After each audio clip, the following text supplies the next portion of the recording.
Get started.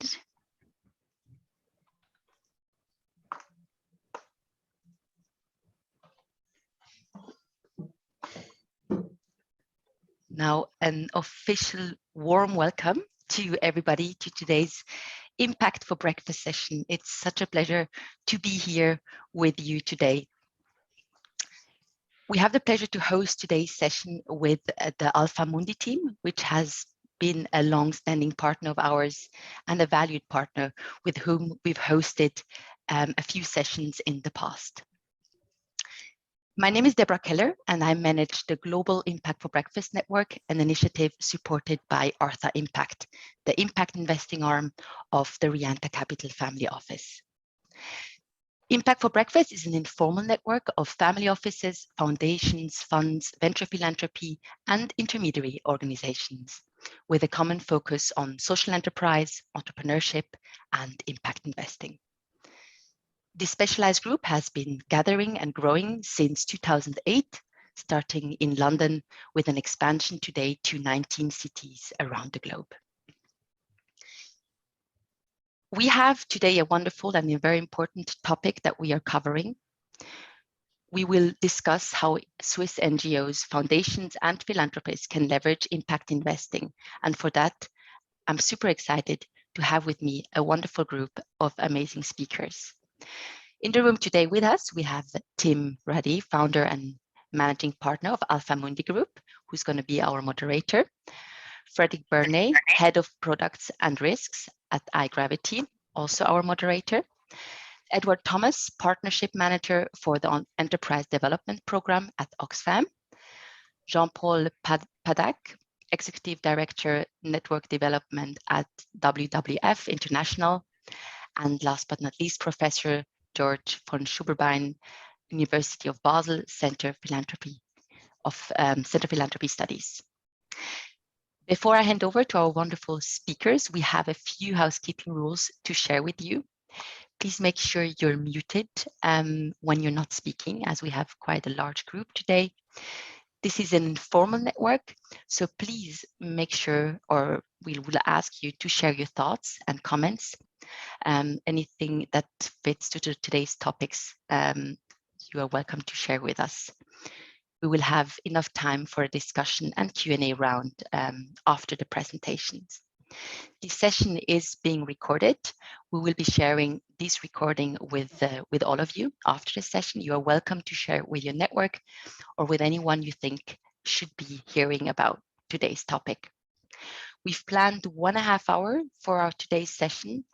And again, we'll have start with presentations and we'll end with a Q&A and discussion round. With no, I don't want to keep you waiting, and let's dive into today's topic. And therefore, I'm handing over to Tim. Tim, the stage is yours. Thank you so much, Deborah, and Audrey as well, for giving us this opportunity on the Impact for Breakfast platform. Really appreciate that. So by way of background, I'm Tim Radjy, founder of AlphaMundi Group. I'm based in Geneva. And over the last dozen years, AlphaMundi has invested about $100 million in 50 companies in Africa and Latin America for impact across multiple sectors.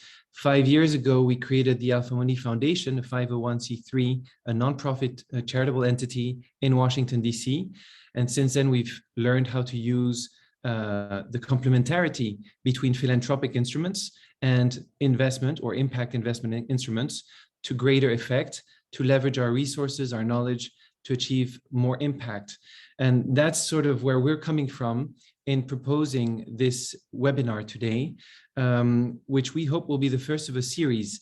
It is our impression that in Switzerland, we can do better to build bridges between the philanthropic and the commercial or investment sector, to create collaborations also between the public and the private sector. Why? Because we have 17 goals that humanity as a collective has agreed to achieve by 2030. And as you'll have seen from the numbers from the UN, we are falling back. And one of the reasons is because we're not collaborating enough between philanthropy and investments, between public and private sector. And in Switzerland, we're fortunate to have a very small ecosystem where it's easy to meet people. There's a lot of trust capital, and therefore these kind of partnerships should be easier. We're also fortunate to be a leading financial platform in the world, a leading humanitarian and philanthropic center in the world. So there is a lot of knowledge, there is a lot of capital here. And our hope is that through these examples that you will hear in this webinar and the next ones, you will be inspired to find instruments for your organization and for your personal mission to help you increase and enhance your leverage of resources and knowledge and achieve a greater impact over the years to come. So my thanks to all of you for being here. As Deborah said, we have wonderful speakers, and I will hand over to Fred from iGravity. Perhaps Fred, you can do the same, say a few words about yourself and iGravity before going into the panel conversation. Thank you all. Good morning, everyone. Thank you very much, Tim. It's a pleasure to join you into this event, and hopefully, as you said, into this future series of events. So for those who don't know iGravity, we're a small firm based in Zurich and also a bit across the world. We're doing two types of activities. We're doing consulting, and we're also doing investment, and all of that 100% dedicated to impact investing. On the consulting side, maybe for you who don't know, we advise DFIs, we advise the Swiss government, and we help the SECO in its work to create a blended finance center in Switzerland over the past 2-3 years, and which finally was announced last year. You know, the SDG Impact Finance Initiative, which was founded last year with 20 million from the SECO. iGravity is also doing investments, as I mentioned. So we create a foundation in Holland who is basically trying to gather programs and windows for a foundation to make impact investments as opposed to grants, and to basically channel different windows of opportunities in Africa today mainly. And we're doing some work with the Jacobs Foundation and the Medical Foundation in Liechtenstein. We're also doing some investments for banks and high net worth individual, which is basically finance first investments, I would call it, with a very high impact focus. And so we're trying to cover the entire spectrum of the willingness of investors to touch impact investing to the very basically almost philanthropic investments where you have virtually no return on your investments. So one last word before I hear the word is very honored to partner with Tim on this venture to try to gather momentum and create frameworks in Switzerland. We actually started something like this at the Building Bridges Week last year, where we created an event called Mobilizing Philanthropic Capital into Impact Investing. And we tried to gather a couple foundations which were showcasing ways to create impact by doing new vehicles of that. And maybe I will come back to one or two examples of that during the call today. So that's enough about iGravity. Today, I'm very honored to have the three speakers and three ways of looking at this impact investments. And I will welcome first to give the word to Georg von Schnobein, which is Associate Professor of the Faculty of Economics at the University of Basel. And he's also a founding director of the Center for Philanthropic Studies in Basel as well. So Georg, the word is yours. Thank you, Frederick. Thank you for the warm welcome, and also hello to everyone here from Basel. I will just start my presentation. I hope everybody can see it. And yeah, so I thought I will start with probably a little bit more of a general introduction into the topic of impact investing in foundations, and probably also offer some explanations why the be honest, Swiss foundations have been a little bit reluctant until today. And as Freddie already pointed out, there could be done more, and there needs to be done more. But I want to give some explanation for this, for the situation, for the current situation, and probably this can be further developed in the discussions afterwards. So when we look generally at the foundation, the basic idea of a foundation is the one of a perpetuum mobile, so to say. So you have the foundation capital that creates revenues in what kind soever, and with these revenues, you have to cover the costs. You have to do an inflation adjustment, because otherwise the capital will lose over time. And finally, you have something left to do grants in terms of the purpose of your foundation. And over the time, these accumulated grants get larger and larger. And so there's a very nice example from Germany. The Volkswagen Stiftung was created in 1962 with an assets of 1 billion Deutschmark at that time, so €500 million. And in 2020, it was the capital was at 3.2 billion euros, and since 62 they had spent 4.7 billion euros. So as we can see, so this over time there is a lot of money going back into society from a foundation, and the foundation itself stays wealthy. So this situation is more the ideal, and it does not work all the time, and it really depends on the management of the foundations.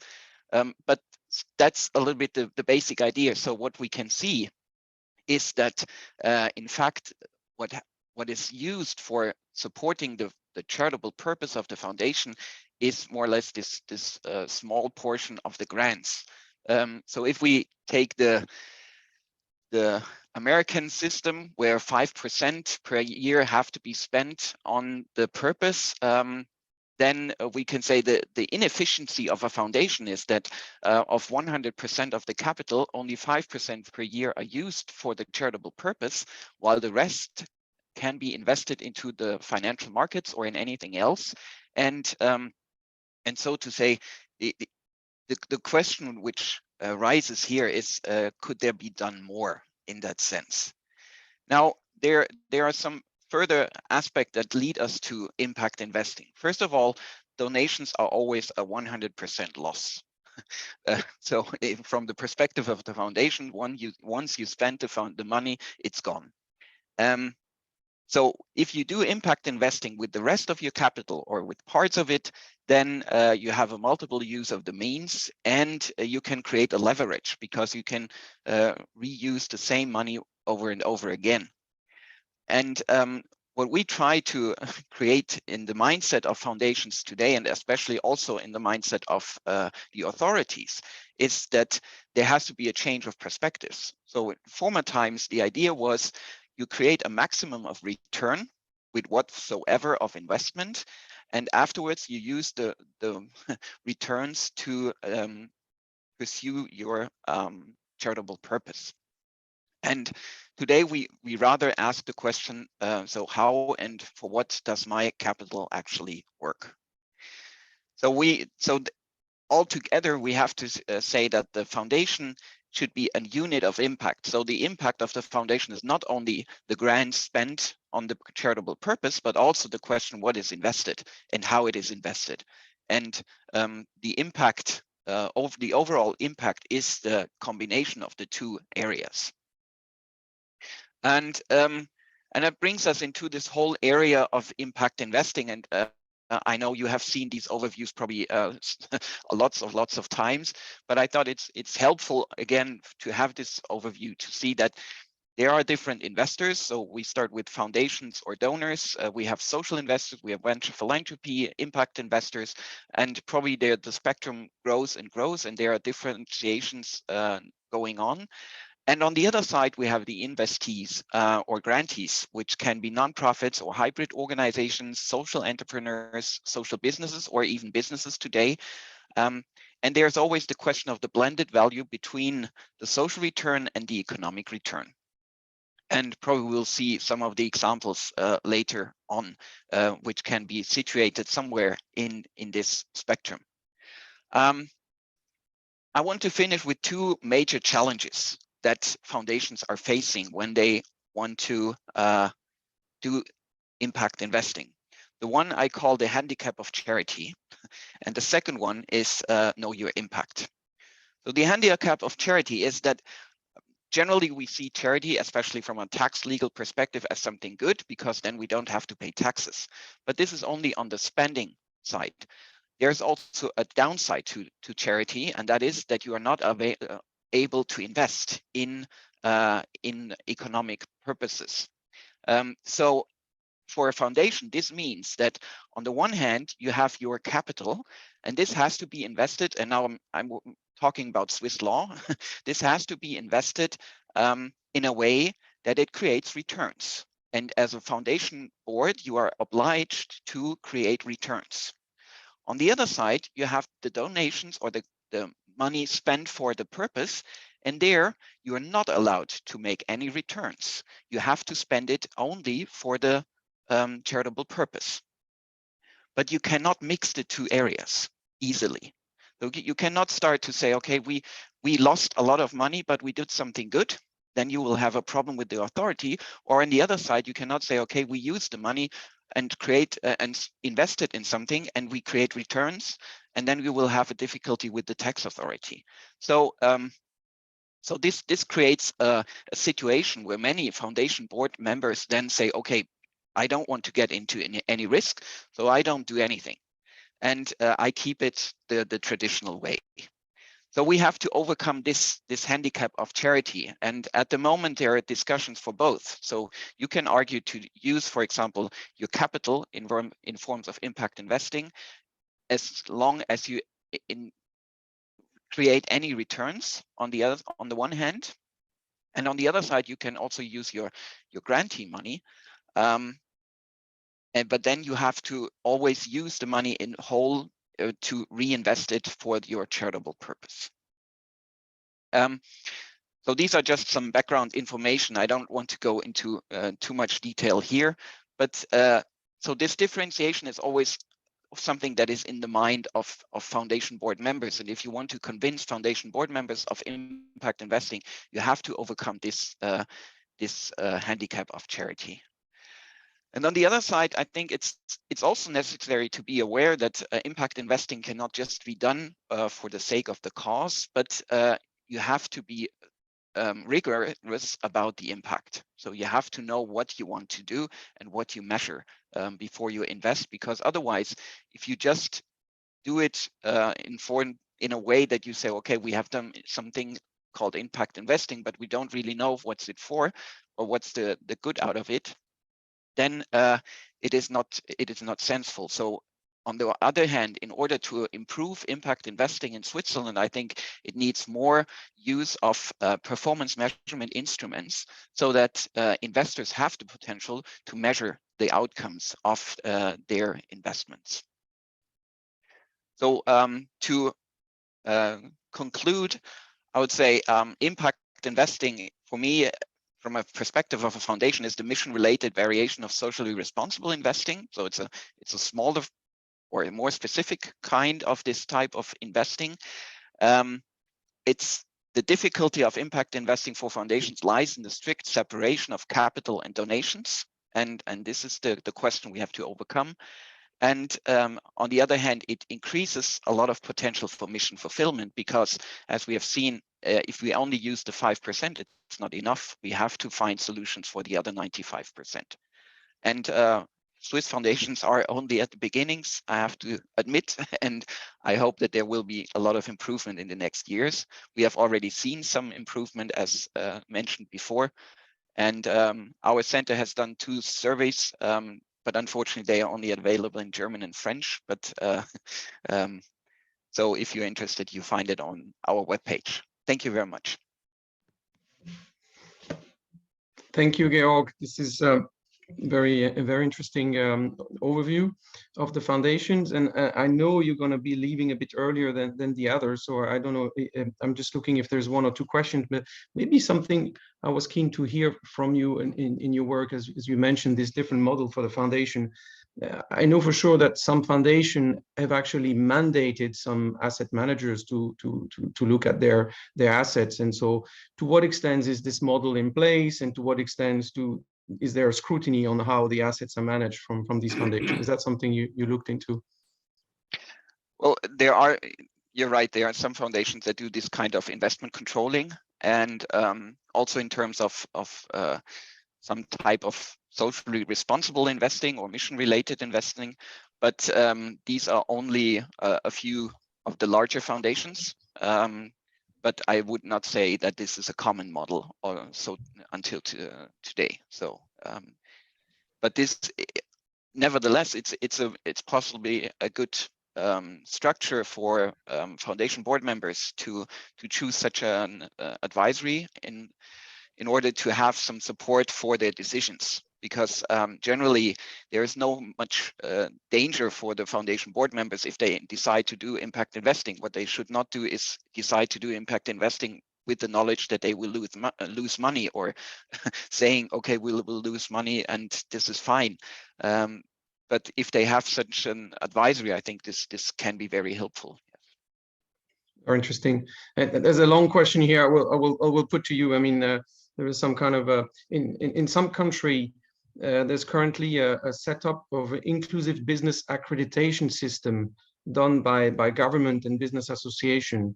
It helps creating clarity on companies that actually have impact and return versus the ones that claims to have some. Do you think that would help foundation to place foundation funds? Yes, probably. I don't know. I'm more looking for market solutions than rather having government regulations on that, because I think that makes it more complicated. In Switzerland, as usual, it depends on the canton where you are placed. Yeah. And for example, in Zurich, I know it's rather difficult. In other cantons such as Geneva, there's more openness for these kind, especially in terms of international relations or international investments. So it really depends a little bit on the surroundings. So I think in Switzerland it would be difficult to set up such a system for the whole country, because it is rather a regional question as well. Yeah. No, I think Switzerland is a special case for foundation, that's for sure. And I think we're not going to solve it during that meeting, but the fiscality is definitely a big issue, which probably we won't have time to cover too much. But there's definitely, do you see, Georg, maybe on that fiscality, a progress, a discussion between cantons, or is it still very much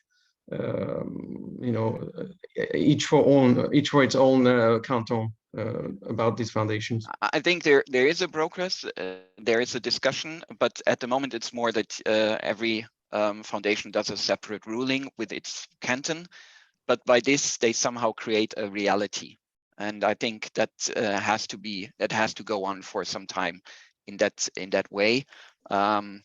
But definitely the acceptance of impact investing today is much higher than 10 years ago. And for example, there are foundations such as Velux Foundation that is publicly announcing that they have a 10% aim to do climate related investments. And at the moment they are at 8% of their capital invested in these kind of structures. And this is based on a ruling with the tax authority in Zurich. So opportunities for this, and this is creating a momentum also because the political sphere is looking for these kinds of solutions. So yeah, but Great. It's probably not fast enough. Thank you very much, Georg. Let me move to our next speaker, and then we can certainly address other questions if they come to after the second speaker. So I welcome Jean-Paul Padac, which is a director at the Global Initiative at the Worldwide Fund International. Thank you, Frederick. Thank you very much, and good morning, everybody. Let me share my screen, and then we can kick it off. Is everybody able to see a full screen? Yes? Frederick, is that good? Yes, that's good. Perfect. Oh, very good. Thank you. So just a few words about me. I've been working with WWF for about 25 years. And I had the good fortune to spend the first 10 years of those as the CEO of WWF based in Madagascar, which is an amazing country in terms of its biodiversity, beauty, and people. The story I'm about to tell you is of the Madagascar Biodiversity Fund, which was set up in 2005 to try and provide a sustainable stream of funding to preserve the biodiversity of Madagascar. And Madagascar is unique in many ways, but one of the reasons that it's so special is because of its endemism. 90% of most of the species that you find in Madagascar are unique to Madagascar, whether it's all of the lemurs or 6 of the 7 baobabs that exist in the world, or the 12,000 plants that occur there. But at the same time, it's also a country that has the challenge of being a developing country with roughly 75% of the population living with $1.90 or less per day. And so the challenge before us as an environmental NGO and environmental community was, how do we provide a steady stream of income to protect the parks and reserves in Madagascar? And so we concluded that one of the best options to do that over the long term, particularly with limited resources from the government, was to set up a foundation, a trust fund. And this is the story of this foundation. Let me see if I can, here we go. So just to say that the journey started in 2000, really learning what was happening around the world with environmental trust funds and environmental foundations, including study tours. We also realized that the law in Madagascar was not adequate, so we actually had to work with lawyers and with Parliament for a couple of years to work on a new foundation law in Madagascar. And then only in 2005 were we able to establish the Madagascar Protected Areas and Biodiversity Fund. And the initial grants to establish that foundation, or to provide capital to the trust fund, were from WWF, Conservation International, and the Malagasy government through a German debt reduction agreement. So that really set up the foundation.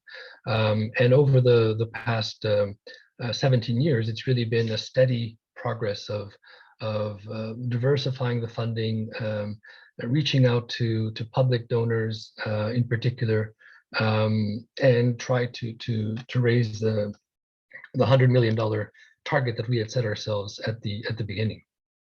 You'll notice that in 2008, there was a French government grant through another debt swap, a debt reduction for development contract, which was quite significant. And then by 2016, we had reached $70 million mark in the capital. And in 2016, as we were revising our investment policy, we decided to include impact investing in order to include that statutorily as part of the investment portfolio. And so as of today, we have a nominal capital of $138 million, valued end of May at about $144 million. The foundation has done well. It is the largest environmental trust fund in Africa. We are supporting nearly half of the parks and reserves in Madagascar, 42 of them representing just under 4 million hectares, benefiting about 3.5 million people through the ecosystem services provided by the parks and reserves. Our investment portfolio is satisfactory at about 5.5% return, which means that we're able to provide about $3 million a year to those 42 protected areas in Madagascar. The foundation manages different types of funds: endowment funds, sinking funds, project funds, and revolving funds. And obviously, most of it is focused on the endowment and the sinking funds. One of the challenges we had was really diversifying the source of financing from different donors. And you have the list here. I won't go through them, but as you'll see, a lot of them are from governments, from bilateral development agencies, World Bank. And we're trying now to make a big push in terms of private sector companies in Madagascar, as well as individuals and philanthropic entities to try and contribute to the capital. Germany has played a key role. They have provided about 61% of the capital over the past 15 years.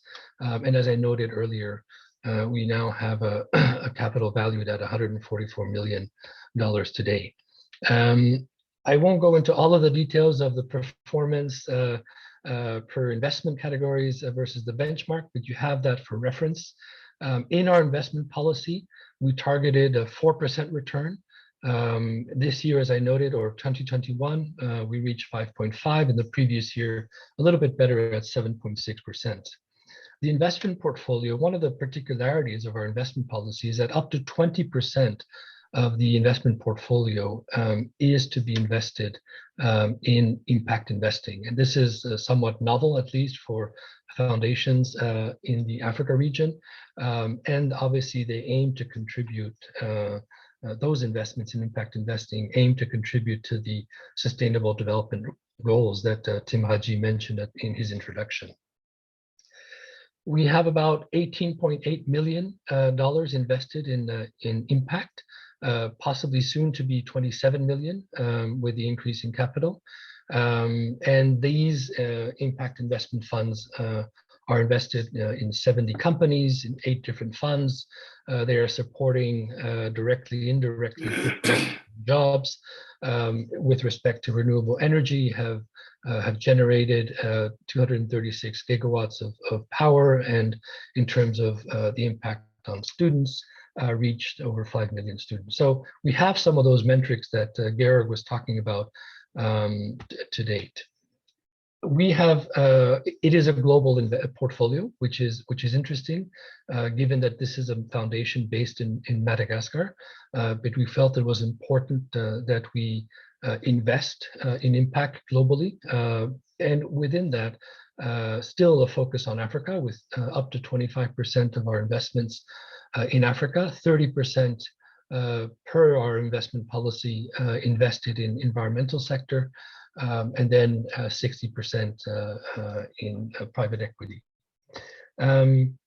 We also have what I would call local impact investing in Madagascar in support of economic development activities. These are samples of the supply chains that are supported through the foundation, whether it's salt production, honey production, aquaculture, poultry, you have the list there. These are the 16 value chains that have been supported through the foundation.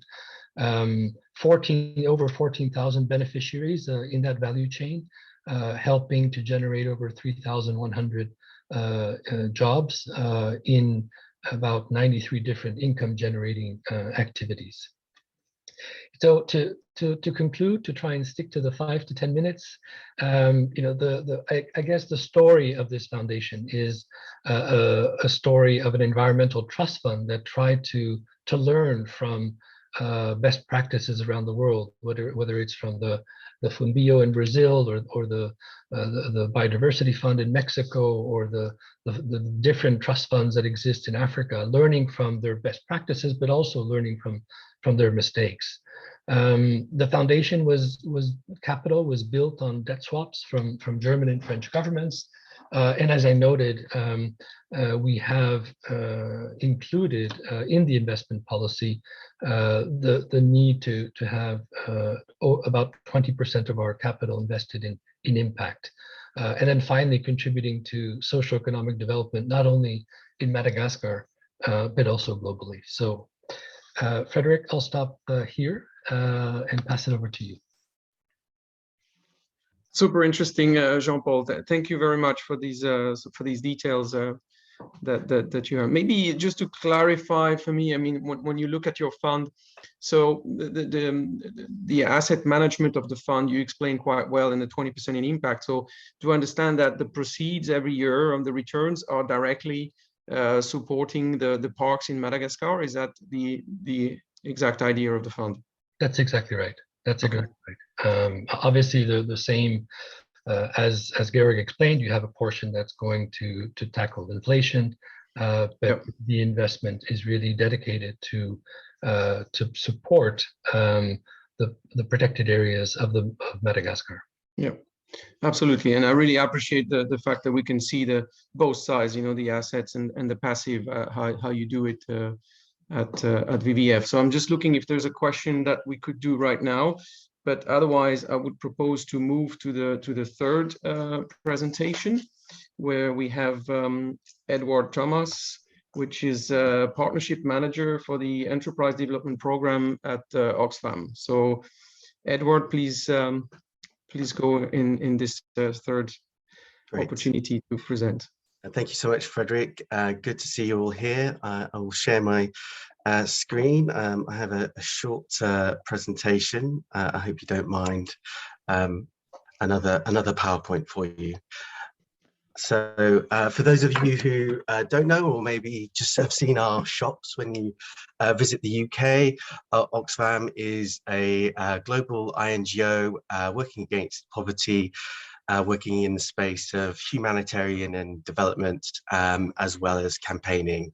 We're responding at the moment in Yemen, East Africa, Ukraine, and we're one of the very few INGOs to not only respond in a humanitarian emergency, but stay behind. So very much part of that journey of lifting people out of poverty. And it's that story of lifting people out of poverty that I want to kind of talk to you about today with the Enterprise Development Program. So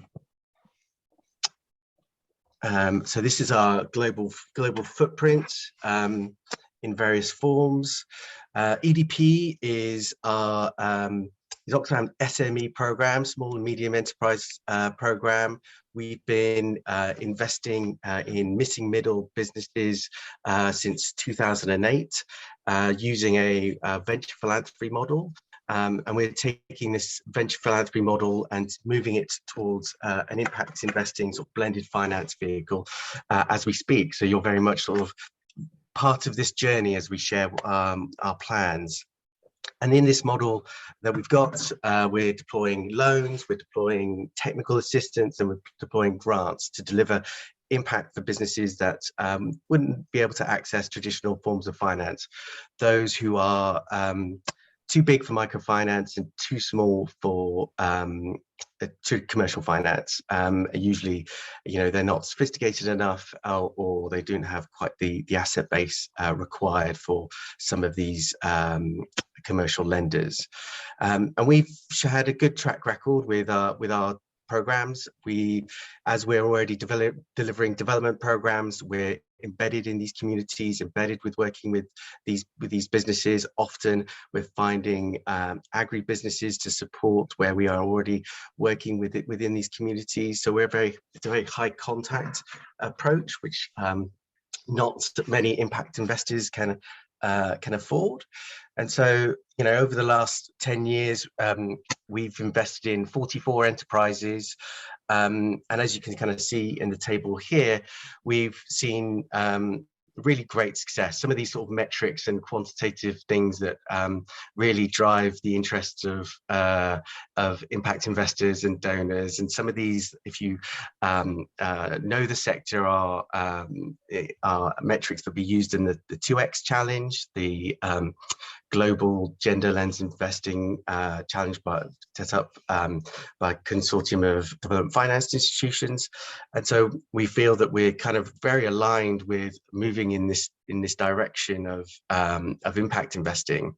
And as I said, we've been using a venture philanthropy model, and as Georg was saying in his first presentation, it's 100% loss a donation. But in this model, we've been using it to this high risk capital to deploy loans which come back into the program as a sort of a revolving fund, and that's worked very well at a small scale, but often with these investments, we're with these companies for 7 years. So the time it takes for these funds to revolve is quite a long time. So our stakeholders and our donors have said to us, yes, this is a $7 million program. It's quite small scale. You're using our high risk capital in what we've seen to be relatively low risk ways, because throughout the 10 years you've had 0 defaults.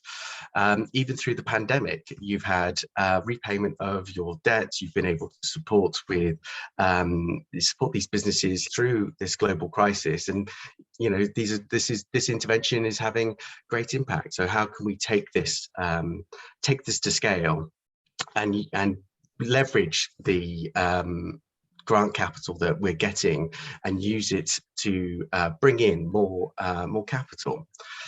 So we've been, over the last sort of year, we've been developing our plans to do this, based around sort of this idea that Oxfam is a leader in gender justice.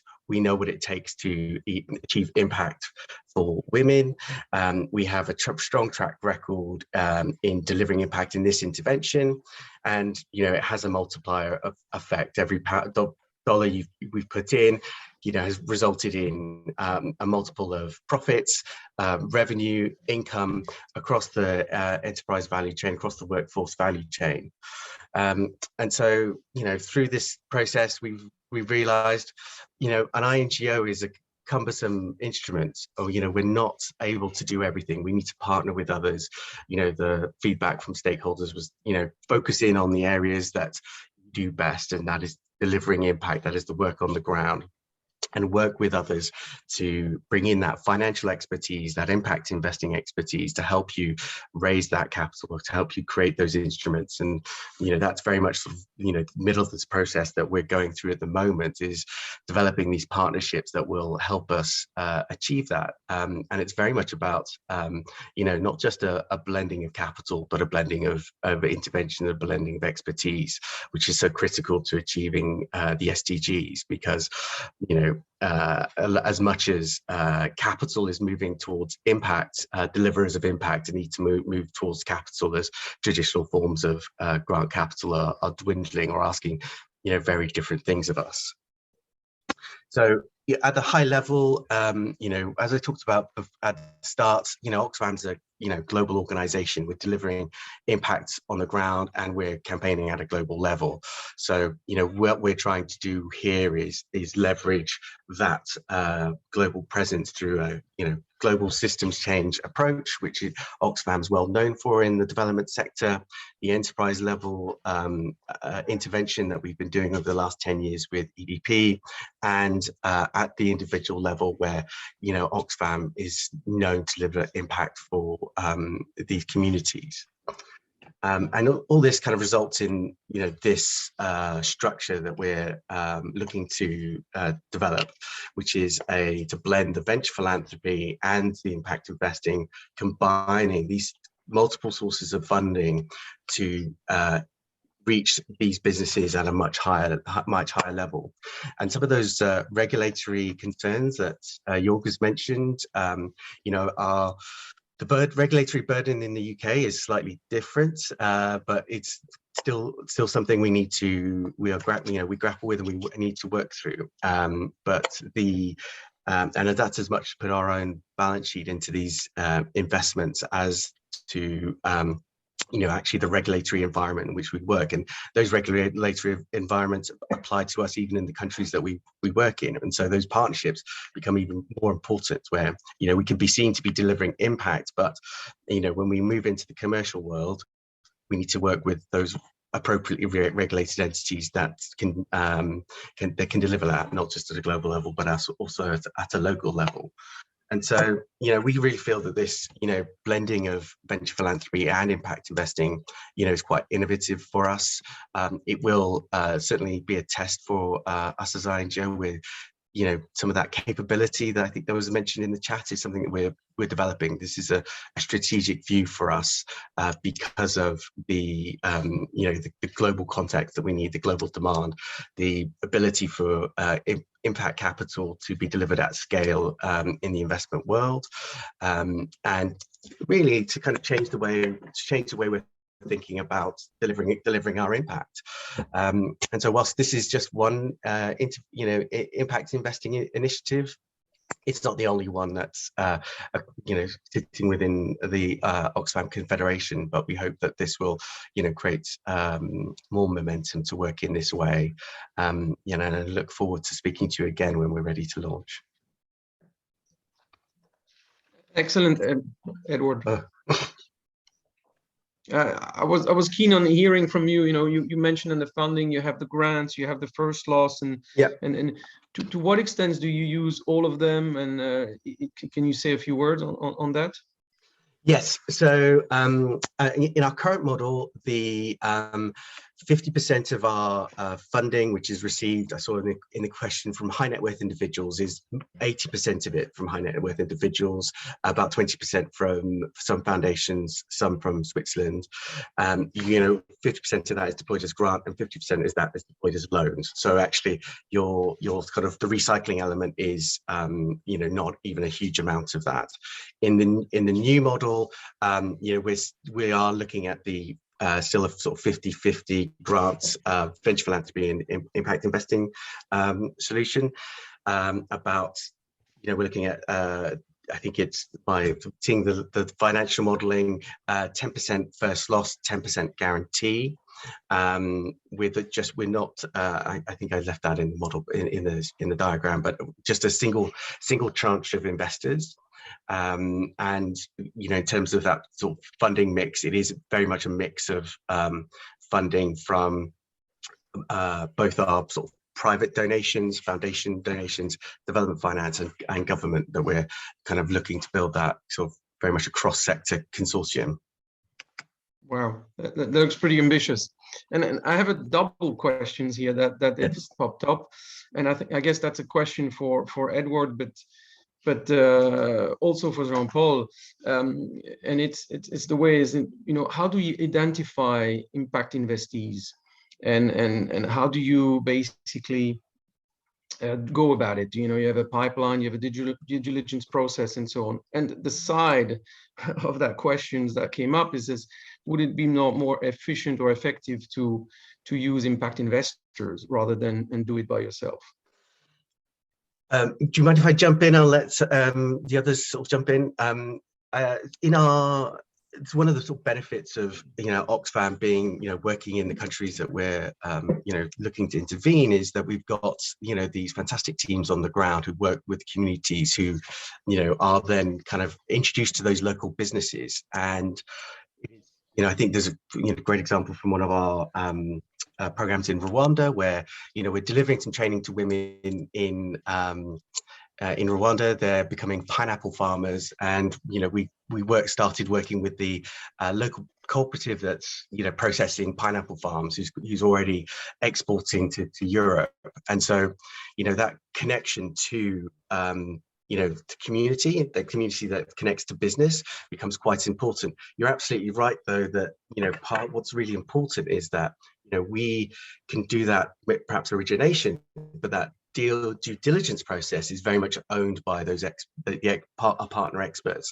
So particularly around deal structuring, risk management, and the financial piece of that is something that we are wanting, particularly for our investors, wanting to make sure that we've got the right partnerships to deliver on that. Frederick, if you want me to jump in and try and provide please do from the perspective of the Madagascar Biodiversity Fund, I guess two angles. At the global level, we actually, as I think I mentioned in the presentation, had a competitive bidding process to identify the impact investment advisor, and through that we identified actually Ilviam in Switzerland, and have been working with them. And the way that works is they prepare suggestions, portfolio suggestions, which are shared with the investment committee of the foundation. And then we decide on the portfolio for impact investing. At the local level, you'll recall that there are a series of local impact investing, as I called it. That is really done at the local level, at the level of, geographically speaking, where the parks are located, if you will, jointly with village committees, National Park Service managers, as well as the foundation, and proposals are submitted, reviewed, and approved for funding. So 2 dimensions, 2 levels in terms of how we are identifying our investees. Obviously, the scales are very, very different. Thank you. Thank you both. And there's a further question on a remark here showing that for Edward, that the Oxfam model is like an accelerator program that you're running in multiple countries. And then the question is, have you looked at other type of business development approaches like a startup studio model or participatory approach for systematic venture building? Is that something you looked at? Yes, certainly my colleagues in country have are sort of best placed to do that. I'm I think it was kind of important to say I very much rely on the expertise in country, so for them it's about the local context. So I won't be giving them a sort of a global strategy to implement how they want to deliver impact across the piece. Will be that local knowledge, that local context becomes super important in deciding which type of intervention you want to go with. They might find that for whatever reason one type of intervention is better than another, and similarly that might be the case in another. And it's we're trying to create a structure that empowers them to deliver the impact that they know they can deliver, because the top-down approach is not going to be as effective as giving them the freedom to deliver the impact, and that local knowledge is super important. I have a question for you both. Trying to step a little bit out, because WWF and Oxfam, these are big institutions. So, and then it looks like the local presence is definitely helping you to do that. Now, what would you advise to foundations who have not that local presence, and how should they think about it? Is there maybe a difference of, let's talk about local as well, is Africa or certain countries in Africa is possible, not others, in Latin America? And what would you advise to others who don't have that local presence? Jean-Paul, please go. Thank you, Edward. I guess the advice to foundations is one angle. I would say advice to donors and investors, if you will. I mean, one idea, and certainly what some of the bilateral donor agencies have done, is to come together and actually partner in contributing to the capital of the foundation. In the case of the Madagascar Biodiversity Fund, both the French government and the German government collaborated through different mechanisms to provide funding for the capital, and in a way de-risking their investments. So that's certainly one way of doing it. We're also seeing, in fact, private foundations partnering with some of these public institutions and investing in some of these trust funds. So that's one possibility for the. And I'd largely agree with Jean-Paul. Boots on the ground it's an expensive approach. That's kind of the benefit that we already have those boots on the ground, so let's maximize that resource. Certainly that's our view, and if you don't, I think it's finding the partners who do in the areas that you're interested in. Even for us who do have partnerships in perhaps certain areas of the country, in certain sectors, we'll also need to find local partners or work with others, and that's yeah, the partnership piece, you know, there's no surprise that I'm a partnerships manager, because that's a message I'll probably say quite a bit, because, you know, it's otherwise you're, you know, if you're replicating what others are already doing, you know, it's sort of, you're not going to create value. If you can, you know, for most people in the sector, most actors in the sector, you know, if you see them, they'll want to talk about their work, they'll want to introduce you, they'll want to share their knowledge, and that will, you know, generate, you know, multiple levels of benefit for all of us. And then a further question is on finding the partners. That's one thing. Thank you for that. But I'm thinking about the level of engagement. You know, when you do impact investing, to what extent is there a need to have a technical assistance on the ground, or to what extent is a need to have a de-risking mechanism to make that investment possible or worthwhile? I don't know if you have a concrete ideas, or are we looking at different spectrums of investments, you know, in one case or the other? So, Paul, please. Thanks, Edward.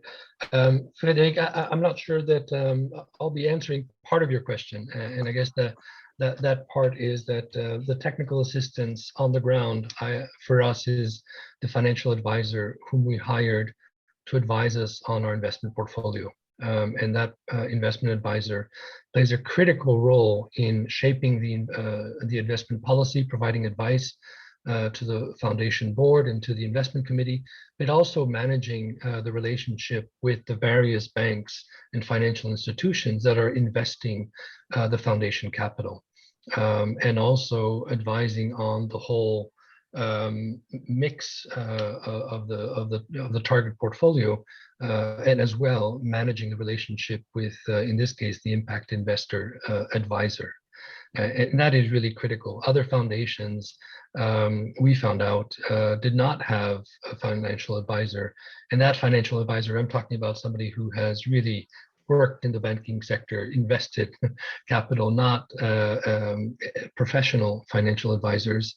And some foundations in Africa, in fact, did not have the benefit of these financial advisors, and found themselves in their first 5 years losing a large portion of their capital because of poor investments. So I think that that's for us the boots on the ground, or the technical assistance on the ground to de-risk, really comes through the role played by the financial advisor that we hired, and through the hiring of a professional impact investing company. Thank you, Jean-Paul. And yeah, I would agree largely with John-Paul, particularly around technical assistance being part of your de-risking strategy. You know, and in our space of, you know, missing middle SMEs, technical assistance still seems essential to support these enterprises, to support you know, their growth. You know, the question becomes, you know, at what point do those services become chargeable?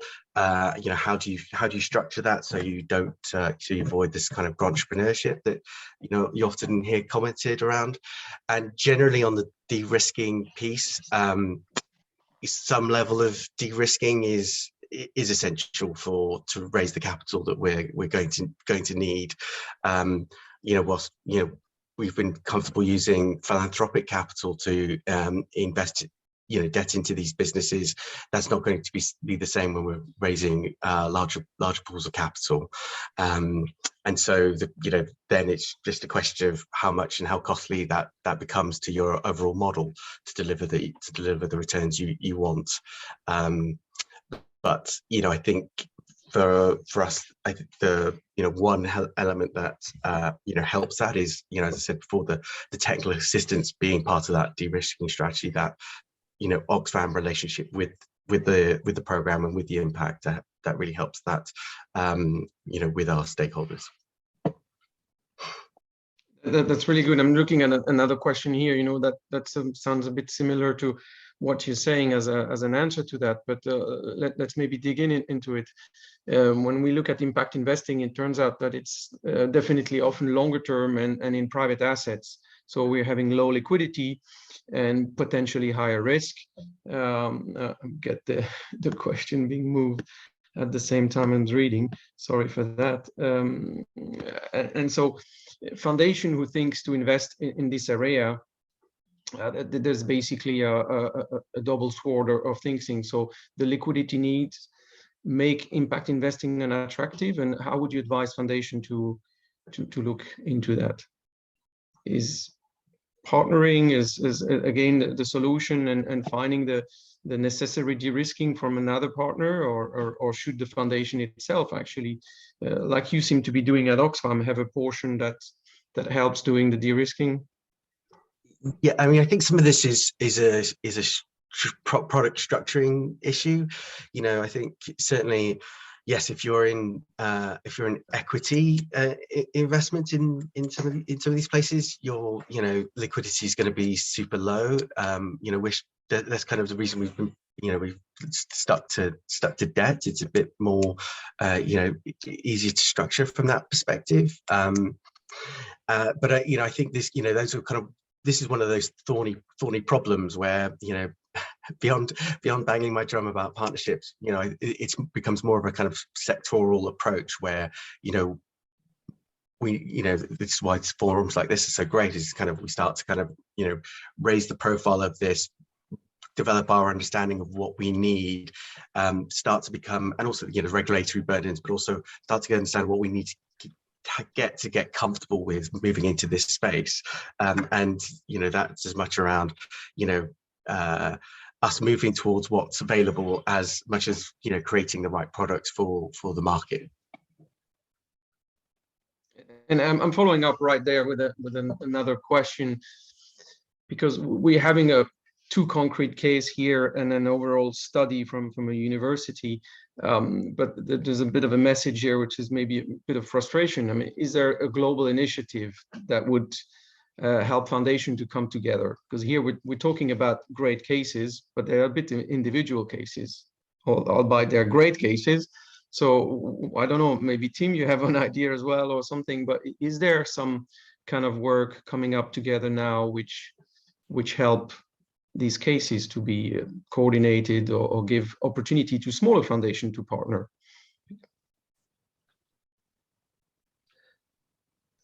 Perhaps if I can jump in before Tim joins. Frédéric, in the case of the environment sector, there is an informal coalition called the Conservation Finance Alliance, which brings together through voluntary membership many environmental foundations across the world to share experiences, learn about what's happening, but also share information on request for proposals, bidding, technical assistance, about joint initiatives. So that is it has been a very effective tool over the past 15 years for foundations such as the Madagascar Biodiversity Foundation to seek support, find help. So that is one way that can be done. To address your issue of low liquidity and higher risk, I mean, in our case, the strategy was to limit the impact investing portion of the investment portfolio to 20%, so that we could generate the necessary liquidity in order to provide support to the 42 parks and reserves in Madagascar.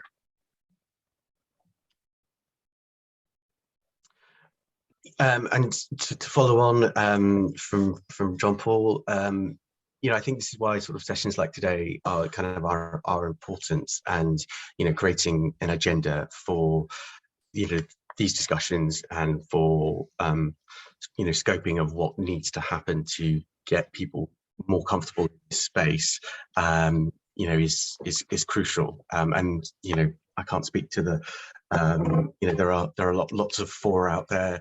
I don't know, lots of organizations out there, but that's participating is my other P word for the day. That really will help us move forward on this. I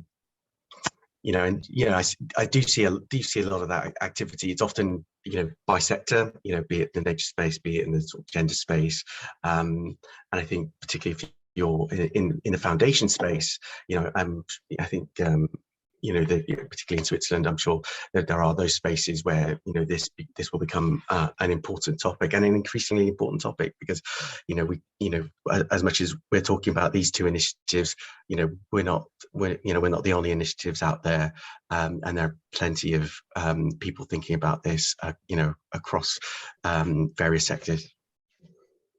Yeah, which leads me to also make a comment on liquidity and risk. I mean, on the liquidity side, there are definitely a lot of thoughts and work being done, and as potentially a European Commission projects which will bring liquidity for some of these impact investing funds, where a dedicated high fund could provide liquidity to some of the provider of impact investments.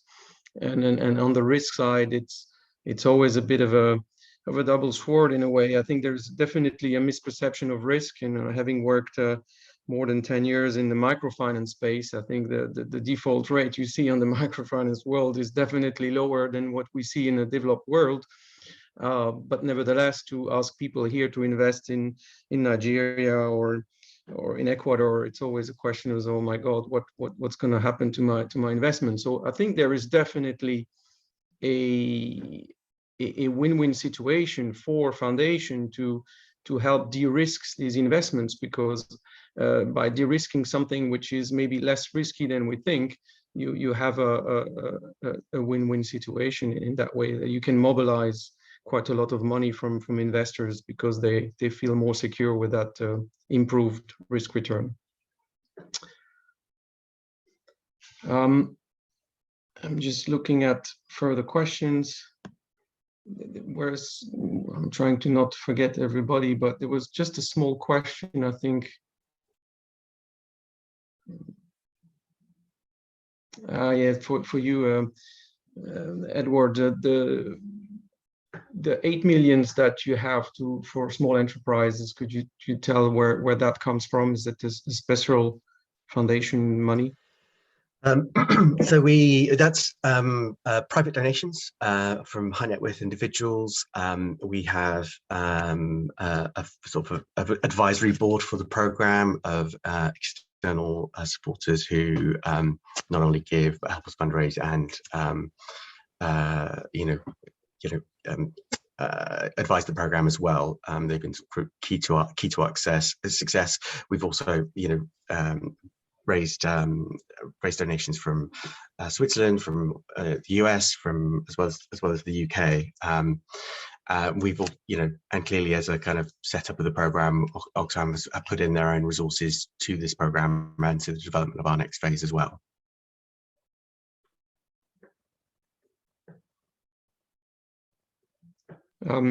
Maybe a few words on trust. I have here the last question here on talking about liquidity and risk is one thing, but how do we make sure that the investments are trustworthy in front of investors? I mean, do you have some thoughts about this, I guess?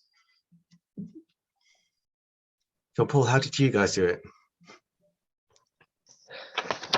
I guess the way you tackle trust is by demonstrating that you have an effective and trustworthy governance system to start, and the composition of the Madagascar Biodiversity Fund board was crucial, particularly the first board that we set up in 2005. The chairman of the board at the time, Léon Radzobel, was the former governor of the central bank, former Minister of Finance, former ambassador to Washington, D.C., and executive director of Conservation International. I joined him as co-founder to the board representing WWF International. And a lot of the people who were a member of that first board were either CEOs of banks, prestigious academics, businessmen, etc. So you had that that trust through the fact that you had a very distinguished board. I think that that's the first thing. The investment committee today is presided by somebody who spent his career at the European Investment Bank of Malagasy. So you have that savoir-faire in terms of financial issues. And today, in the past 5 years, the German Development Bank, KfW, has a representative on the board. So, you know, I think that conveying that the governance system, the governance mechanism is solid is very important for investors, and the fact that you have both public-private investments into the capital of the foundation, I think, has given assurance to future donors that this is something that is worthwhile investing in. And then finally, I would say that the competitive bidding process for the different investment categories, I think, also lends a lot of credibility to the way we're doing it. And in fact, initially we had one bank managing all of our asset types, and realized that it was actually better to bid it by investment category, and realized that we were able to get better performance from each of the banks that were managing those tools. And we did the same thing for the impact investing channel. And for us, our thesis is that there are two sides of trust for us.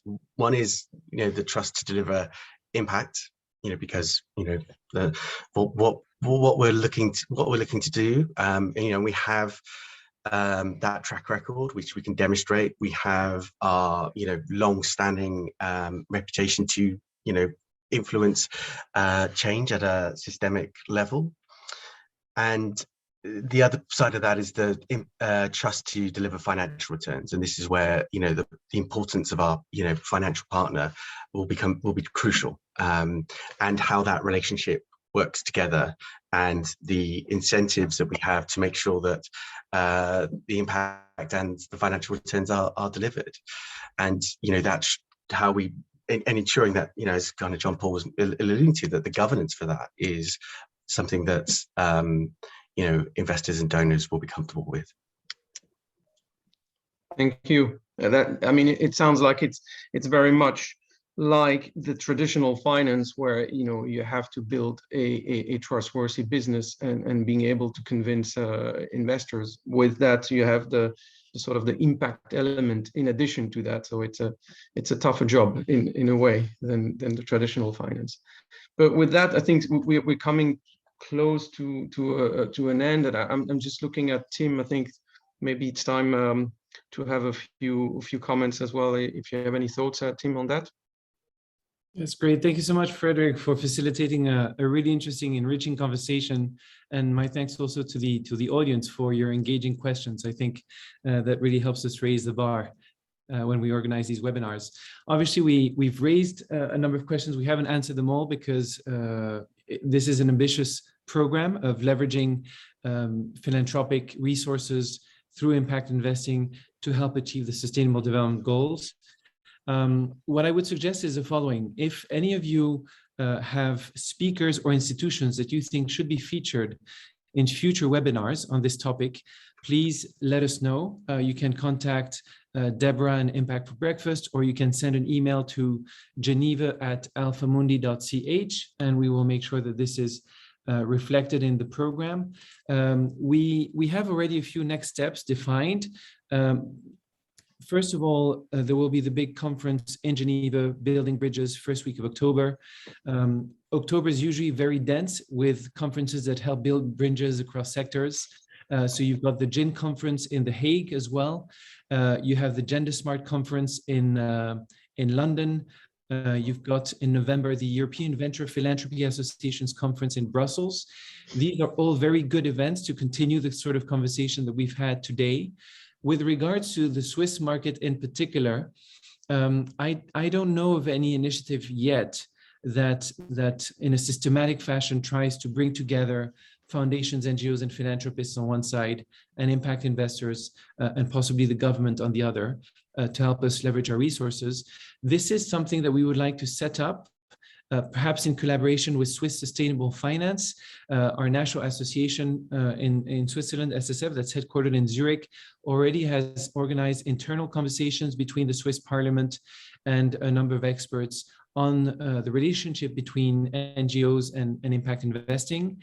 We could imagine creating a working group in one of the associations, whether it's SSF or another one.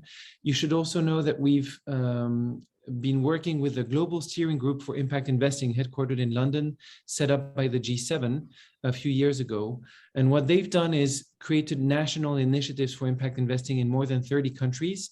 And we're hoping to create one in Switzerland as well next year. And one of the areas of activity of that initiative would be the relationship between foundations, NGOs and philanthropists on one side, and impact investing on the other.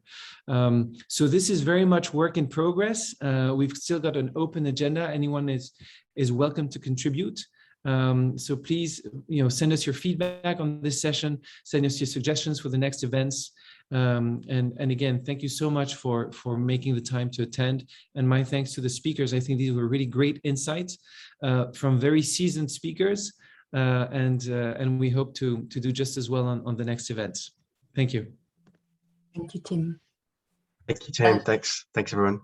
Thank you. Maybe a few final words. I would just want to say my thanks as well for everyone to join us for today's session. And a special thank you also from my side to our moderators, to Tim, and to all of our wonderful speakers for setting the ground on this discussion and sharing these wonderful opportunities. I see that many people have registered to IFB, to the network. Thank you for joining us. So everyone who's here for the first time and would like to stay updated about the upcoming sessions, you are welcome to join our community of 2,500 members around the globe. And hopefully we can keep this conversation going on this important topic in the coming months and weeks. I'll be sharing today's recording and presentation and the speaker's contact details in a follow-up note with you all. And you are welcome to share it with your network and anyone that should see the content shared today. And please do not hesitate to connect our speakers and people that were in the room today with the right people in your network. Thank you everyone for joining. There's no additional comments from speakers and from Tim. I thank you all and I wish you all a wonderful day ahead. Thank you. It was a pleasure to be here. Thank you, everyone. Thank you. Bye. Bye, everyone.